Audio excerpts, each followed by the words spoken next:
मध्य प्रदेश अजब है, गजब है, क्योंकि मध्य प्रदेश में अपराधी ऐसे अपराध करके निकल आते हैं जिसके लिए अभी तक कानून में कोई सजा ही नहीं बनाई गई है।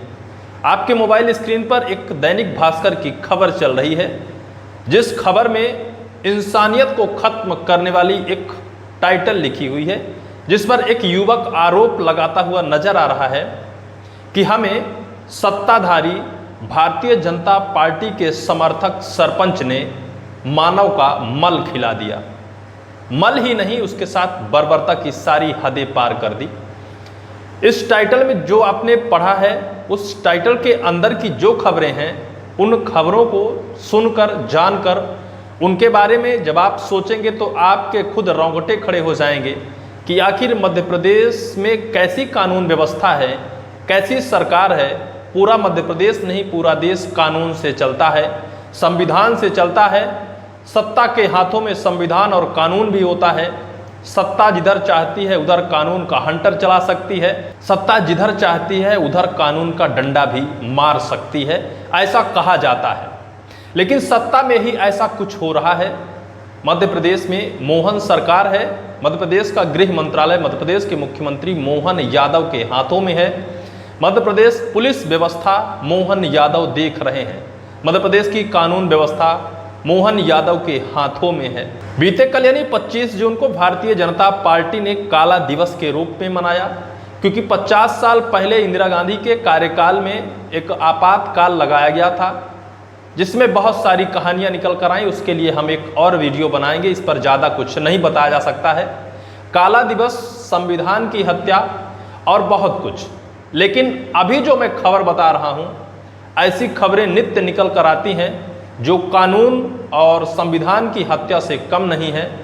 जिस देश में कानून संविधान से चलता हो, जिस देश का संवैधानिक स्थिति इतनी बेहतर बताने की बात कही जाती है कि हर चीज़, जिस तरह से भारतीय जनता पार्टी का कहना है कि हमारी सरकार में कानून व्यवस्था चुस्त और दुरुस्त है, संवैधानिक तरीके से सब कुछ चलता है।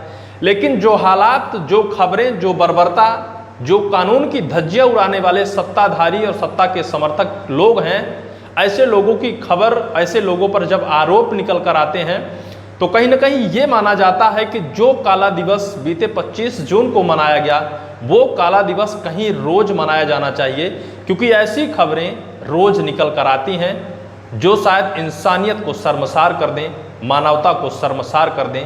कुछ अपराध ऐसे होते हैं जो नित्य सुना करते हैं, लेकिन अब मध्य प्रदेश में नए नए अपराधों को जन्म दिया जा रहा है। आपराधिक दुनिया में जो अपराधी हैं, जिनको सत्ता का संरक्षण है, वो सारी हदें पार कर देते हैं जो इंसानियत को जिंदा रखने के लिए शायद जरूरी हैं। लेकिन अब शायद सत्ता के सपोर्ट में, सत्ता के समर्थक वो सारी हदों को पार करते हैं जो इंसानियत को खत्म करने के लिए काफ़ी है। हम आपको उस शख्स की पूरी कहानी बताते हैं जो मध्य प्रदेश के अशोकनगर जिले का बताया जा रहा है।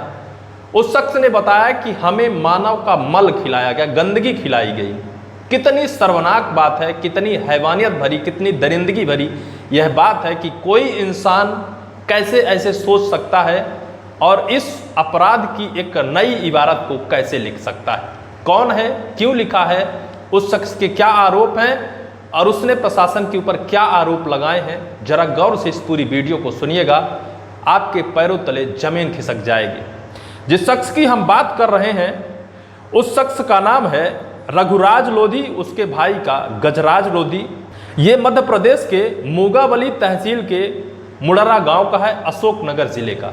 इसका कहना होता है कि हम अपने सरपंच को, सरपंच का शायद नाम होता है विकास यादव, उसके भाई का नाम राजन यादव, वो सरपंच को खाद्यान्न की पर्ची बनाने की निवेदन या मिन्नतें करता है।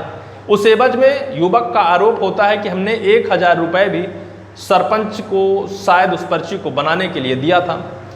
फिर उस पर्ची के बारे में हम बात करते हैं तो सरपंच द्वारा मारपीट की जाती है, बाइक छीन ली जाती है, और जब हम और हमारे भाई बाइक लेने जाते हैं तब सरपंच और उसके समर्थक, उसके सहयोगी मिलकर हमारे भाई गजराज लोधी और रघुराज लोधी के साथ मारपीट करते हैं। मारपीट के साथ साथ उनको मानव का मल खिलाया जाता है, गंदगी खिलाई जाती है। इतनी हैवानियत, इतनी दरिंदगी की सारी हदें पार कर दिया। यहीं तक नहीं है, 10 जून 2024 को रघुराज लोधी अपने जिला कलेक्ट्रेट जन सुनवाई में जाता है, आरोप लगाता है कि जो सरपंच है जिसका नाम विकास यादव है, उसने पहले मारपीट की, पर्ची नहीं बनाई, मल खिलाया और बहुत कुछ उसके ऊपर गर्म पानी डाला, ठंडा पानी डाला, उसको घसीटा, मानवता की सारी हदें, मानवता को शर्मसार करने वाली सारी हदों को, सारी बर्बरता को उसने पार कर दी। लेकिन जब रघुराज लोधी के पक्ष में सुनवाई नहीं हुई, जन सुनवाई कलेक्ट्रेट में, उसने ये भी धमकी दी कि मैं अपने शरीर में आग लगा लूँगा या फिर अपने शरीर को आग के हवाले कर दूंगा। इसके बाद ये भी बताया गया कि उसको कलेक्ट्रेट या फिर थाने में बंद किए रखा गया। फिर वो 18 जून को लोधी समाज जो होता है वो संपूर्ण सब कुछ मिलकर प्रदर्शन करते हैं और कार्यवाही की मांग करते हैं, ज्ञापन सौंपते हैं, लेकिन तब भी सुनवाई नहीं हो पाती है। लोधी समाज भी पूरा इस शख्स के पीछे खड़ा होता है, एक संगठन खड़ा होता है कि एक आरोपी के साथ मानवता को शर्मसार करने वाली घटना हुई है मोहन सरकार में, मोहन की कानून व्यवस्था में, उसके पीछे खड़ा होना चाहिए, लेकिन कार्यवाही नहीं हो पाती है।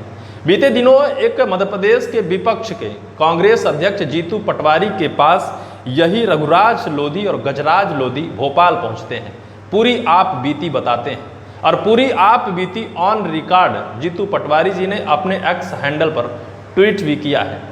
तत्काल ही वो कलेक्टर को भी फ़ोन करते हैं, कलेक्टर से इस बारे में संपूर्ण जानकारी लेते हैं और कार्यवाही के लिए भी निर्देशित करते हैं और उनको एक अल्टीमेटम भी दे देते हैं कि अगर 8 दिन के अंदर पूरी जांच कर यथाउचित कार्यवाही सरपंच के खिलाफ नहीं की जाती है तो हम लोग उग्र आंदोलन करेंगे।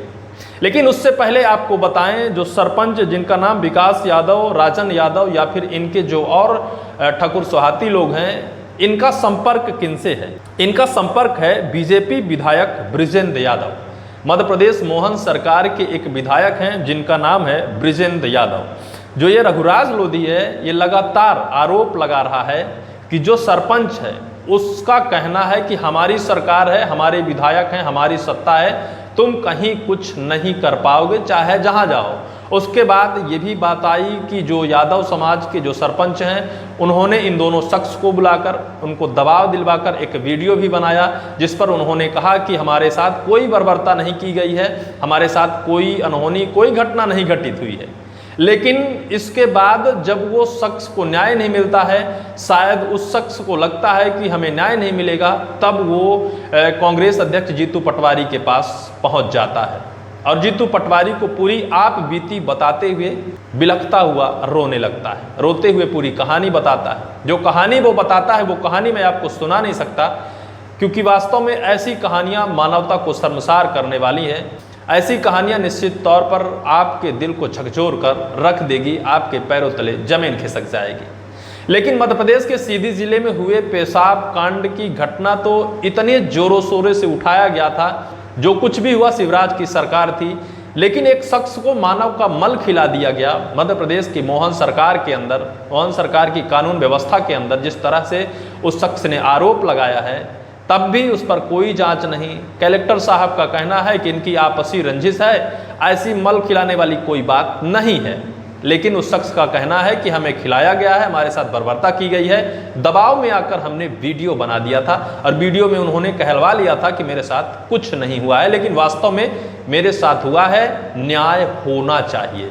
हम पूछना चाहते हैं मध्य प्रदेश के मुख्यमंत्री मोहन यादव और मध्य प्रदेश के गृह मंत्री मोहन यादव जी से, कानून व्यवस्था और संविधान की शपथ खाने वाले, जिस तरह से सरकार को, जिस तरह से संविधान की दुहाई देते हुए कानूनी व्यवस्था चुस्त और दुरुस्त करने की बात की जाती है, क्या इसी तरह से कानून व्यवस्था चुस्त और दुरुस्त रखी जा रही है? इंसान को इंसान नहीं समझा जा रहा है, इंसान को हैवान से भी ज़्यादा उसे प्रताड़ना और प्रताड़ित किया जा रहा है। एक व्यक्ति जिस तरह से अपनी आप बीती सुनाई है, उसे सुन लेंगे तो आपके रोंगटे खड़े हो जाएंगे, आपके भी दिल थर थर कांपने लगेंगे। निश्चित तौर पर यह अमानवीय घटना अगर वास्तव में घटित हुई है, जिस तरह से युवक ने बताया है, जिस तरह से युवक ने अपनी आप बीती बताई है, इस पर जांच की जानी चाहिए। उचित न्याय और जिस तरह से उच्च स्तरीय जांच के बाद उस शख्स को उचित न्याय दिलाया जाना चाहिए। अन्यथा कानून व्यवस्था जिस तरह से ध्वस्त है, आने वाले टाइम पर अपराधियों के हौसले बुलंद हो रहे हैं। आने वाले टाइम पर और न जाने क्या क्या अपराध करित करेंगे और नए नए अपराध को जन्म देंगे और नए नए अपराध को कर और सत्ता का धौंस दिखाकर गरीब, असहाय, मजबूर, अशिक्षित लोगों को और ज़्यादा परेशान और प्रताड़ित करेंगे। जिस शख्स के साथ यह अमानवीय हरकत हुई है उस पर कड़ी जांच होनी चाहिए। जांच कर जो भी दोषी पाया जाए उसके ऊपर कड़ी से कड़ी कार्रवाई की जानी चाहिए, चाहे उसे सत्ता पक्ष का ही वरदान मिला हो तब भी, क्योंकि तभी समझ में आएगा कि अपराध करने का अंजाम क्या होता है और तभी अपराधियों के दिल में डर बैठेगा। इस पूरी वीडियो को लेकर आपकी क्या राय है कमेंट सेक्शन पर जरूर लिखिएगा। एक निवेदन और है, अगर हमारा चैनल और हमारी ये खबरें आपको अच्छी लगती हैं तो चैनल को एक बार सब्सक्राइब जरूर कर लीजिएगा, ताकि हमें भी मनोबल और हमें भी यह खबर पढ़ते हुए अच्छा लगे। धन्यवाद।